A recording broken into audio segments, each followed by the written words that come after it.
Welcome to Biohacking with Brittany. I'm so excited that you're listening.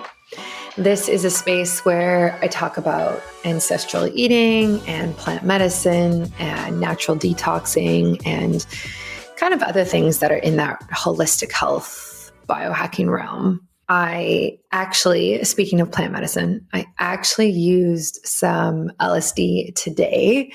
And it's been interesting because I created this video on TikTok and on Instagram explaining LSD, essentially, how I use it and what it helps me with, and just a very general video. And it got taken down by TikTok. It got taken down off of TikTok within 24 hours, and which was wild because it was blowing up like crazy. So I think from that video alone, I got over 500 followers on TikTok within 24 hours. And then it just got taken off of Instagram this morning. And you get a warning and it goes against their guidelines for like prohibited substances and all these things. And of course I understand, but it's just interesting because I have other videos on both platforms about psilocybin and LSD, and none of them have been taken off. So I don't know if there's something about this video. I guess it might have been in the audio file. I don't know if there's something about this video that was different, maybe because it was so blatantly talking about how to get LSD. But anyway, so it's interesting. And as we speak right now, as I talk right now, I have over 200 DMs that I haven't responded to asking me about LSD. And I am getting to you. If you are one of those people, I will be pointing you in the right direction like I said I would. I'm just kind of catching up after a long weekend and trying to figure out how to talk about plant medicine, to be honest, on social media without getting banned, essentially. Censorship at its finest, really. Essentially, yeah, I will be continuing to create content. It's just going to look different and I'm going to have to get creative with it. And it's funny because psilocybin actually helps with creativity. So I'm sure it'll help me figure out how to do it better. But the brand, in case you are wondering, just listening to this right now, the brand that I do use is called Microcybin. I love them. I love the people who work there and I love their products.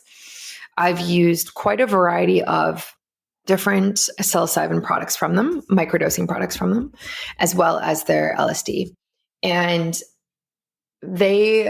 even their website is phenomenal. You can go to it. I'll link it in the show notes. There's so much education around it. And there's so much thought and time behind how do we get people to experience microdosing with these plant medicines in order to help heal anxiety, depression, PTSD, or support their mental health in general, or brain health, help with like focus, clarity, that type of thing. And so I really do stand behind their products and their mission in general. And honestly, I love plant medicine in general. I'm really, really going down that rabbit hole and I've been learning a lot. I'm currently reading the How to Change Your Mind book that is now a documentary on Netflix, which I haven't watched yet, and I'm going to. And it's really interesting. And so if you're kind of like, hey, I actually want to learn the history of these substances and these plants and figure out how to use it in a healthy space, this book is phenomenal for that. It's very detailed and it's very long, but I would recommend it. I actually do need to add it to my Amazon storefront because I've had a few people ask me. So definitely check it out. It is on Amazon. That's where I got mine. And if you read it, let me know what you think. Or if you've seen the documentary, which I have not yet, let me know what you think. I'm very, very curious. So that is my little update on my plant medicine situation right now. As I microdose with LSD, I'm telling you how I got banned off of Instagram for saying that very thing. I think the podcast is fine though. And that's the beauty of, honestly, that's the beauty of having such a small podcast community, and podcasts in general is the things that I can say and the guests that I can have on and what they say. There's way less red tape and there's way less regulation because there's just less listeners and there's less people to answer to. So there's more freedom in this space right now. And I've spoken to people who have very, very successful podcasts, like millions and millions of downloads.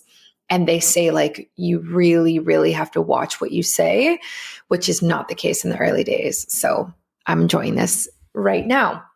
A shout out to this week's sponsor, Sensate. I love using Sensate.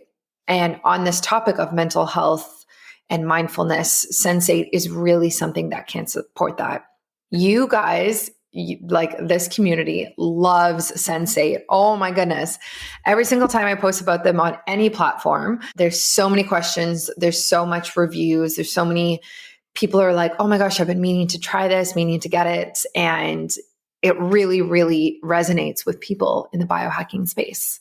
So if you don't know, Sensate is basically this device that sits on your chest and plays sounds through an app and vibrates and helps tone your vagus nerve. So that really helps get you out of fight or flight and into a calmer state of mind. So people who are very stressed, people with anxiety, anything like that really, really gravitate towards it because it makes you feel so grounded. And so I love using this. You can meditate at the same time with it. I really like it during the work week. Like I just find that it brings me back to that grounded, calm space that I like to be in and function from. So I definitely recommend it. And of course, I have a discount code, Biohacking Brittany. Use it, try it, and let me know what you think. This week is a little different. This episode, I am sharing a interview that I did when I was interviewed from the Green Living with Tea podcast. So I wanted to share this interview just because it gives a very general idea on what biohacking is and how to get started, but also my history with biohacking and my health history and like how I got to where I am right now. And I definitely do need to do an episode where I update everybody on where I'm at with my health. But I figured this would be something great that's in between that. And so I always love when other people like Ben Greenfield, reposts or repurposes, I guess, the audio from an interview he's on. And then I get to listen to it because it's really cool just hearing about what he's into and his journey and his like personal opinion on things. And so I really like that. So that's what we're doing here. I hope you kind of learn a bit more about biohacking and where I stand on things. And I will definitely be doing another question and answer interview soon with myself. I am getting people sending me questions more now through Instagram. So if you have a health question, whether it's about natural detoxing, plant medicine, ancestral eating, anything like that, let me know. And I can definitely answer your question live on the podcast for you. Enjoy this week and I will catch you next week. Did you know that biohacking is the new self-care? We are talking today with Biohacking Brittany. There's a lot more I'm going to talk about with that in a second, but we're talking about how you can start biohacking today with Brittany Ford. I'm sure many of you do not know what biohacking is, but biohacking means that you can become the healthiest version of yourself right now by changing specific things in your lifestyle that are deteriorating your health. So I want you to think about sleeping, stress, think about toxins in the air, in the water, in the indoor light that you're exposed to all day. Maybe think about the radiation that's around you from the electronics, our cell phones, our Wi-Fi. And of course, we want you to think about food as well.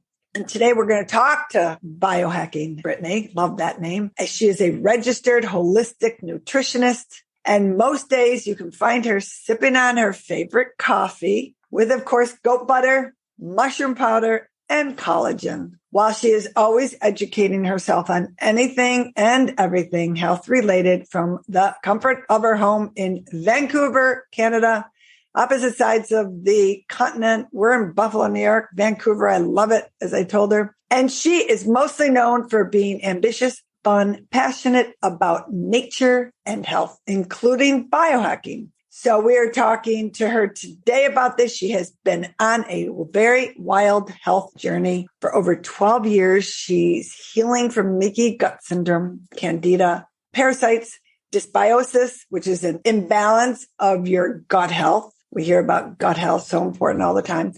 and hormonal imbalances through various health modalities and changes. So she loves serving the world by sharing her health journey, her experiences through her social media accounts, which she's got many of them, and I will put them in the show notes, and her podcast she has as well called Biohacking with Brittany.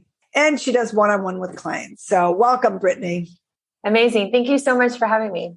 You are welcome. I'm so glad that we connected because people do not know what biohacking is. I do. And before we get into what is biohacking and all the details that we want to talk about here today, give everybody a little bit of background about who you are and how did you get into biohacking? Yeah, this is a great question. So I had health issues as a teenager and very much ran out of places and ran out of answers. So I went to my traditional doctor and she wasn't really able to help me out. And I was kind of dealing with symptoms that I didn't know how to heal and I didn't see a lot of other people dealing with. And this was wellness was a thing, but it wasn't nearly as what it is now. And so I started seeing a naturopath and kind of went down this road of like healing naturally and using nutrition. I went to university and then I decided to go back to school and study to be a nutritionist. And then during that time when I was studying to be a nutritionist, I kind of came upon the realization that even though I was hacking my nutrition, let's say, it wasn't necessarily enough in order for me to be healthy. So the right diet, the right supplements, it didn't really get me where I wanted to be.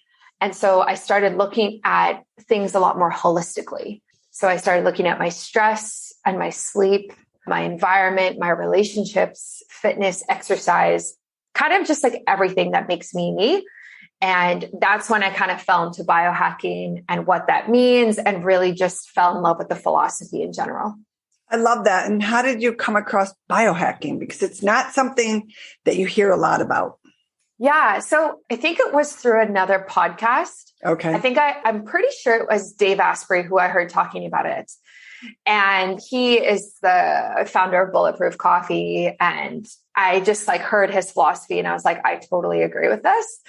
But at the same time, I do think that biohacking is a new word for a philosophy and a way of living that we've been doing for hundreds of years. It's just kind of the new spin on the same old concepts, I would say. It's just packaged differently. And yeah, we just use it to educate people differently. It's perfect because I'm in the space you are in. I hear it here and there, but people do not hear it out in the world enough. And that's why we're here with Biohacking Brittany. And it's perfect that your first name is a B. So yeah. I love it. It's great. It's awesome. Yeah. So what is biohacking? I gave a little snippet. Is there a little bit more into biohacking you want to give us details on? Totally. So I define biohacking as holistic self-care for optimal health. And basically that is what I was just kind of talking about. So holistic self-care, we're looking at nutrition and fitness and sleep and stress, environment, relationships, mental health, all of those things. And then for optimal health. So how do we optimize those things to feel and look our best, or even to reduce symptoms that we're dealing with? Kind of depends where you are in your health journey. But that's like the framework that we take it's a very holistic framework. And the goal is to be as healthy as possible. Now, it's not necessarily perfect health because nobody has perfect health, which is something that is kind of hard to understand and realize, but we can strive for optimal health. Okay, so let's get into something I hear about all the time. I'm 59. I hear about it from my friends all the time that they want better memory. They can't remember things. They can't think clear. They have brain fog. And I hear them, and then they're taking a new medicine. How can biohack help your brain? How can you biohack your brain? Let's get into that. Yeah, I think there's definitely a lot here. A lot of people study. Oh my gosh. Listen to me. My brain is not even working. Okay. A lot of people struggle with focus and memory and retention. And so it's a big question of like how, especially as we get older, how do we promote a healthy brain? And so there's a lot of different things that we can look at for that. Nutrition is huge. There's a lot of supplements. But for me, I think the biggest thing that helps is probably sleep, I would say, and stress management. I think a lot of us are not sleeping as well as we could be sleeping. We sleep a third of our entire life. Right.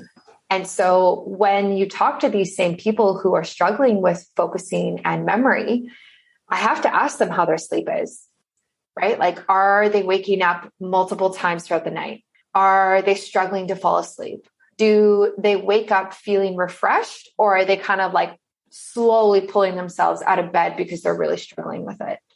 So I think there's more to the symptoms than we often realize. You know, sometimes we just want to buy a nootropic, which is like a supplement that's really targeting brain health, and be like, okay, this one thing is going to fix this issue that we have. But at the end of the day, that approach doesn't really work and it doesn't really last long term.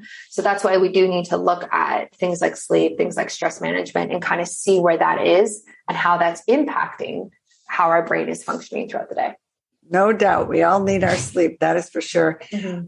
Okay, women, let's talk about women, because how should we approach biohacking? As females? As females, yeah.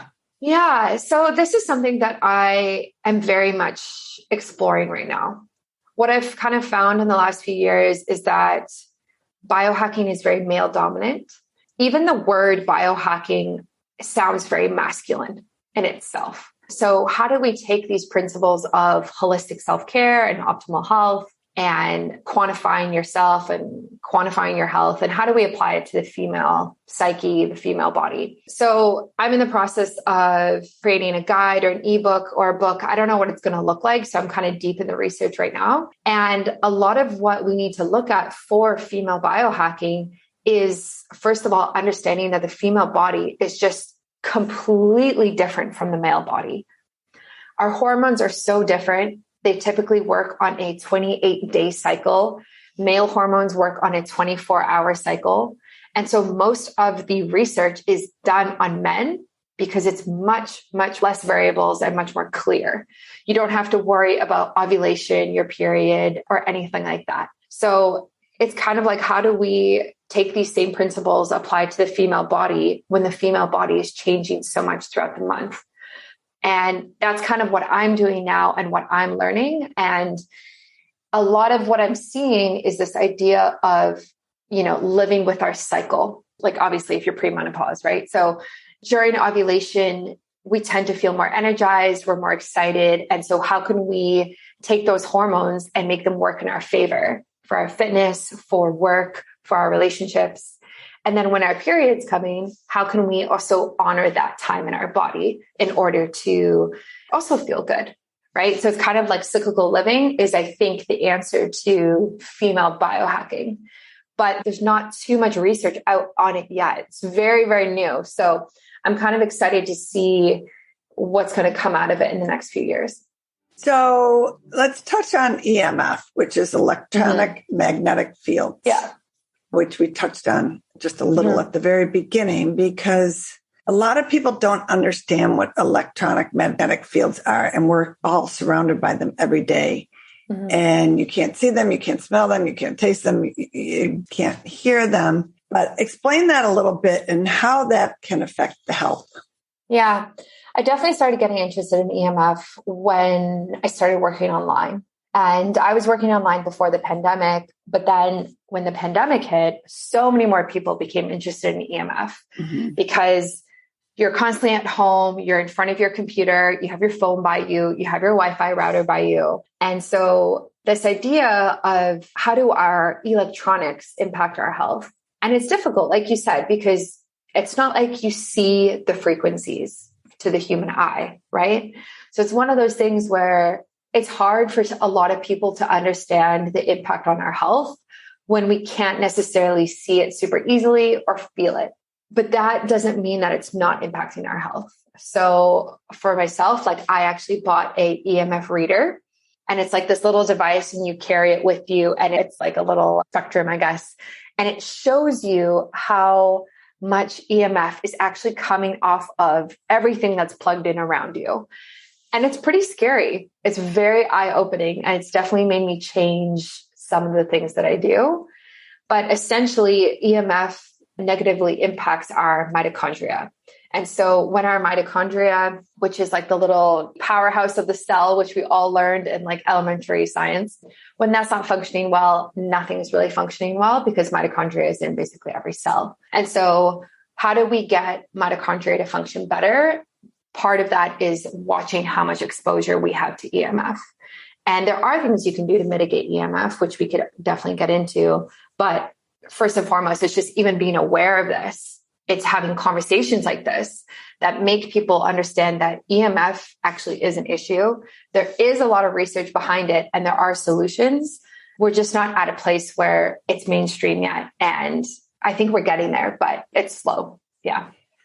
I mean, you and I could probably talk about EMFs for about 2 hours. I've interviewed a few different people in that field. My sister has mitochondrial disorder, so she has to be careful with any electronic fields around her body at all times. That would be Wi-Fi. That would be your cell phone. That would be your TVs, even clock radios. So you got to be careful with anything, especially when you're sleeping, anything that electronically is plugged in your bedroom that is on. And if it's plugged in, it's always on. And there's electronic magnetic fields that are sending waves throughout your bedroom if those are all on. So on that note, one note, turn your phone off. Do never sleep with it. Don't put it near your pillow. Turn it off. Airplane mode is the next best option, but I just had to add that because a lot of people do not know that and they don't pay attention to it because, of course, it's not a chemical. You can't see it, smell it. It's there. Trust me. And I love that you brought up the meter because I have a meter too. Actually, sitting right next to me, I have a plug that is all my currents go into it here because I have a lot of different, I have lights, I have microphones, I have computers. Everything goes into that to kind of condense the electronic magnetic fields. But thank you for bringing it up because it's something we all need to pay attention to. And unfortunately, it's around all of us. I mean, all the equipment that we all use all the time. And people do not understand that. So thank you for that. Do you ever feel frazzled, not grounded, stressed, and like you have way too much on your plate? Of course, you should be taking time for self-care, but doesn't mean you actually are. And it kind of just feels like another thing on your to-do list. I have definitely been there. It's tough to kind of balance everything these days, especially for those of us working from home with extra side hustles and or kids. Stress reduction feels like a nice idea, but never something easily achievable in the moments when we need it the most. I believe in solutions that use science to help us be healthier on a daily basis, but without crazy technology or tools that aren't accessible or affordable for everybody. I use Sensate, which is something that I've been using for a long time now, and I spoke about a lot last year, which is a groundbreaking innovation in wellness technology that uses the natural power of sonic resonance to calm your body's nervous system, providing immediate, let me tell you, relief and long-term benefits from regular use. It calms your nerves and helps you feel better in as few as 10 minutes per day. It improves stress resilience to help you cope with whatever life throws at you. And it increases heart rate variability, a known biomarker of health and longevity. This is so important because for many of us, our body's built-in stress management system is simply just an overdrive. Sensate's novel patented technology was designed to send infrasonic waves through the chest to reach the vagus nerve that sits deep in the core of our nervous system. By speaking to our body's command center, we can control how we respond to all the positive and negative things that we experience each day, which is just so cool and such an easy biohack to bring in every day. You can use my discount code, which is Biohacking Brittany in all capitals. I will put the link in the show notes and it's on my shop page at biohackingbrittany.com and you get $25 off today. If you have any questions about it or when you get it, please message me. I'd love to chat as this is one of my favorite biohacking tools to use on a regular basis. And on that note, like EMF impacting mitochondria is especially important for women because there's about 100,000 mitochondria per cell in the ovaries.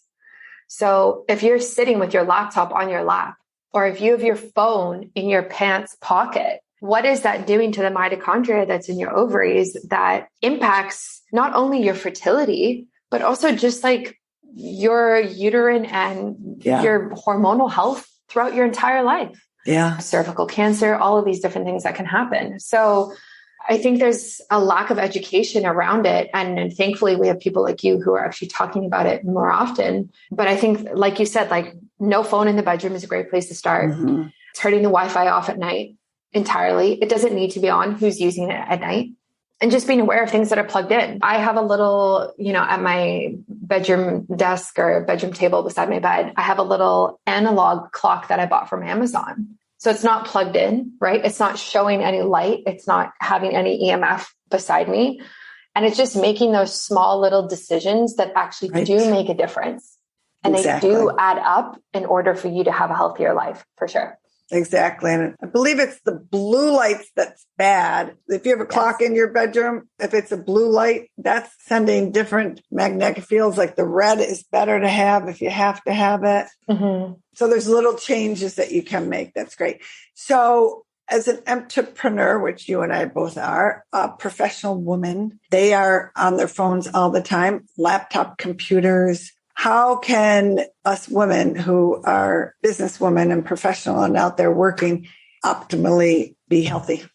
Yeah, I mean, this is such a big question. And I wish there was some sort of quick answer or easy answer. Like, this is something that I've definitely struggled with. When you run your own business, there is so much pressure to succeed.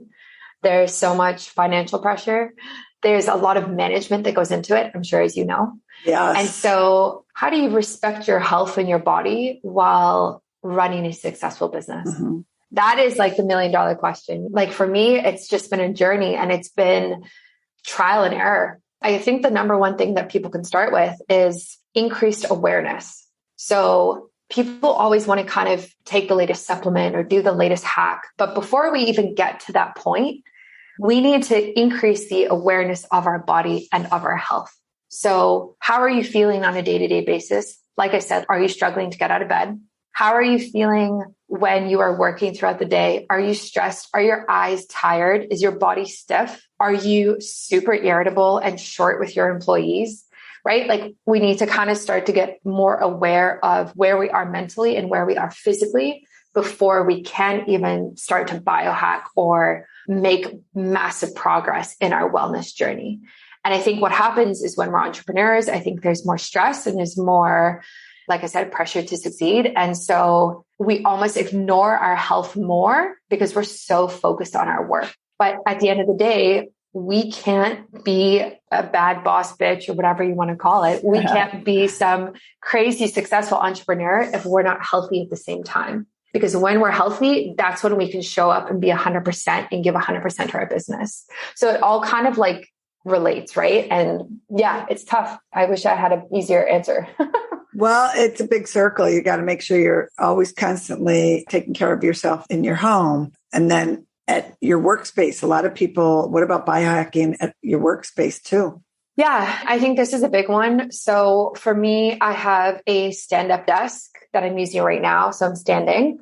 And I really like this because it lets me just like be in different physical postures throughout the day. So like right now I have my chair underneath my stand-up desk and I have one foot up, which means that I'm like using different parts of my foot that's on the ground and just that type of thing of really working on mobility and posture throughout the day. And that's a pretty easy one. The other things that you can do are being aware of how much blue light is coming from your screens. So I use something called Flex or F.LUX, and this reduces the blue light throughout the day as the sun sets. So in the morning, there's like a ton of light coming from your screens. And then over the day, over the course of the day, it kind of gets more yellow and more orange. And this kind of helps you get into nighttime mode, calming you down, and eventually like releasing melatonin so that you can sleep easily. I also have always water on my desk. I have candles. I have, like, I'm just looking at this now. I have supplements. I have a bunch of different things that I just feel like really nourish me in different ways. And I also like to have it be a very clean space.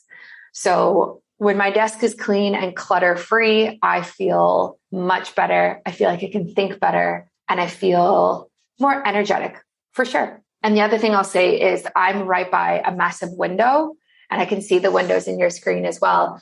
But this is huge. I couldn't imagine, working in some sort of cubicle and just trying to be energized throughout the day. The bright light really helps. It really helps me feel awake. And I recommend people look into that if they can. Yeah, you mentioned I have 2 pair of glasses here. Nice. These are for the computer, the blue light. So it's important because if you're staring at your computer all day, that blue light can affect you. So thanks for bringing that up. So your workspace absolutely is so important. Okay, let's talk a little bit about diet. Diet, of course, is so important, and what we are eating and what type of diet is the best diet for biohacking. What does biohacking Brittany do? Yeah. So it's interesting because I think in the biohacking world, keto is really big, carnivore is really big, paleo is really big. And I've experimented with all 3 of those. And I think they can work. And I think you can get results from them if your goal is like weight loss primarily, or even energy and focus as well, especially with the keto diet. But for me, I found a lot of issues in restricting my eating too much. And that kind of stemmed into hormonal issues, impacting my cycle, impacting ovulation, my period, and that type of thing. So now I'm very conscious of what I eat and without trying to be too obsessive, I would say. There's like a very fine line there of like, I'm eating something healthy. This is good for me. And then obsessing over every little thing and making sure every little thing is healthy. So what I recommend my clients do, we always create some sort of unique, personalized nutrition plan. It looks different for everyone. It looks different depending on the amount of stress you're under, where you are, like how old you are, even where you're living, I guess, and what you have available to you in terms of produce, in terms of meat, eggs, all of those types of things. But I think in general, without it being super personalized, we want something that's super nutrient dense. So we want whole foods. We want less packaged foods, less processed foods. And there's a lot of easy tricks that you can do that ensure that you're doing that. So something that I love to recommend is when you go to the grocery store, just sticking to the perimeter of the grocery store, not going on the aisles on the inside, because that's where we get like chips, crackers, cereal, cookies, etc. And on the outside is like fruit, vegetables, nuts, seafood, meat, eggs, dairy, right? And so it's these very whole foods. And the other thing that I like to recommend is sticking to one ingredient foods. So if you pick up like a head of broccoli, that's literally all it is it's broccoli, compared to you buying canned broccoli soup, which has additives, preservatives, cream, whatever, processed, et cetera, et cetera. So trying to stick to things that have one ingredient and then you making as much at home as you can is also a great way to ensure that you are eating a somewhat clean and whole and nutrient dense diet. Perfect. I like to say, try not to buy anything out of a box. Yeah. Food in a box is just not healthy, period. Yeah. So those are great tips. I love it. Now, anything we missed that you wanted to bring up about biohacking? Yeah, I think we talked about a lot, but I think what's exciting about biohacking is that it is so new. It's not mainstream yet, but the movement has grown so much in the past 4 years since I joined it, let's say. And it's exciting to really see it be taking a spin onto female health and eventually family health and children health. And that's something that I'm interested in is like, as I go through my own journey of having kids in the next few years, is fertility and how do I biohack my fertility? And how do I biohack breastfeeding and having a baby and having children that grow up holistically healthy? I feel like that's a massive challenge in today's society, but I'm very excited to be kind of going down that road. So if any of your listeners want to connect and talk about that, I would love to hear what they think and if they have any tips or anything like that. Well, you're ahead of your time, especially with your age bracket. And I commend you for that and helping people, women specifically, biohack and get healthy. And I know people can find you on your website, which is biohackingbrittany.com, which is perfect. But also you have a podcast, Biohacking with Brittany. Yeah. And I encourage you, you have over 100 or so episodes, right? Are you over 150 episodes or something I saw? Yeah, I think the 100th episode comes out next week. Next week. Yeah. Okay. Well, congratulations. I just had my 100th episode about 2 weeks ago. So Yay, congratulations. nice. It was fun. It was fun celebrating 100th episode. That's a lot because to make it that far is a lot of time, effort, and hard work. So I give you a lot of credit. I know what it takes. And I love doing my podcast and I congratulate you on that. But you have a lot of other social media outlets. Why don't you give everybody where they can find you? Yeah. So I'm mostly active on Instagram at Biohacking Brittany. I am also on TikTok at Biohacking and I guess Facebook and Twitter, but those are not super active. But if you want to connect, I would suggest you can send me an email through my website or just message me on Instagram and we can go from there. Awesome. This is perfect. Brittany, thanks so much for joining me today. I look forward to connecting down the road somewhere along the way. And I appreciate your time. Awesome. Thank you so much for having me. You're welcome.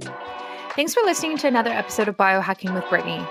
If you're interested in finding the show notes or the sponsors for this episode, you can do so on my website, which is biohackingbrittany.com. Remember to follow me on Instagram where I'm most active. My handle is at biohackingbrittany. And if you're interested in working together and you want to email me directly, you can do that. My email is info@biohackingbrittany.com. And I look forward to hearing from you and having you tune in next week.